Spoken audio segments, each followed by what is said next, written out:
வணக்கம். வணக்கம். ஒரு சிறிய செய்தி. பண்டைய காலத்தில் வந்து கல்வி கற்கும் முறைகளில் வந்து பார்த்தோன்னா, குருகுல வாசத்தில் இருப்பாங்க. அப்படி இருக்கும்போது 4 அண்ணன் தம்பிகளில் ஒரு தம்பி வந்து கிடைக்கல. 3 பேர் மட்டும் குருகுல வாசத்தில் திரும்பிட்டாங்க. ஒருத்தன் வரல. அந்த ஒருத்தனை தேடி எல்லோரும் போயிட்டுருக்காங்க. ஆனால் என்ன நடந்ததுன்னா, அந்த ஒருத்தன் வந்து பார்த்தோன்னா, ஒரு ஏரிக்கரை வந்து கரை வந்து உடஞ்சி முழு வெள்ளமும் வெளியே வந்துடுறதுக்கான ஒரு முகாந்திரம் இருக்கிறத வந்து பார்க்குறான். அதனால் என்ன பண்ணுறான், வெளியில் வந்து மண் அள்ளி பூசி பார்க்குறான். அவனால் முடியல.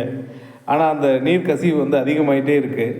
அப்புறம் என்ன பண்ணுறான், தன்னுடைய முதுகை வந்து அந்த பக்கம் தடுப்பு சுவரை நினச்சி தடுத்துட்டு முடிந்த அளவுக்கு அவங்க அண்ணனை வந்து கத்தி கத்தி கூப்பிடுறான்.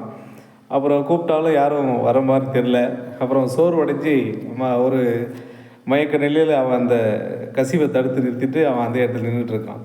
அப்போ அந்த 3 அண்ணன்மார்களும் தேடி போய் அந்த 4வது தம்பியை பார்க்குறாங்க. என்னடா நடந்திருக்கு அப்படின்னு சொல்லிட்டு. சரி, அதுக்கப்புறமா அந்த அண்ணன், பெரிய அண்ணன் வந்து என்ன பண்ணுறான், ஒரு 10-15 மண் உருண்டைகளை வந்து செய்கிறான். செஞ்சுட்டு அந்த தம்பியை வந்து வெளியே கூப்பிட்டுறான். அந்த நீர் வந்து கசிஞ்சிட்ருக்கு.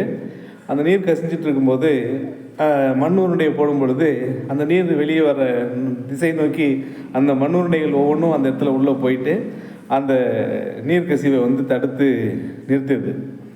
அப்போது பிரச்சனைகளை வந்து வெளியிலேருந்து தீர்க்க முடியாத சில பிரச்சனைகளை வந்து உள்ளிருந்து தான் தீர்க்க முடியும் அப்படிங்கிற ஒரு கருத்துக்காக இந்த கதையை சொல்லுவாங்க. இது வந்து ராமாயணத்தில் வருது. ராமனுடைய கடைசி தம்பி தான் அங்கே இருப்பான். அவன் தான் ராமனை வந்து கூப்பிட்டுருப்பான் அப்படின்னு சொல்லிட்டு ஒரு சின்ன கதையை நம்ம படிச்சிருப்போம்.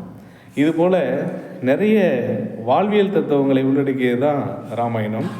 இந்த ராமாயணத்தில் வந்து நிறைய விஷயங்கள் இருக்குது. ராமநவமி வாழ்த்துக்கள். நன்றி.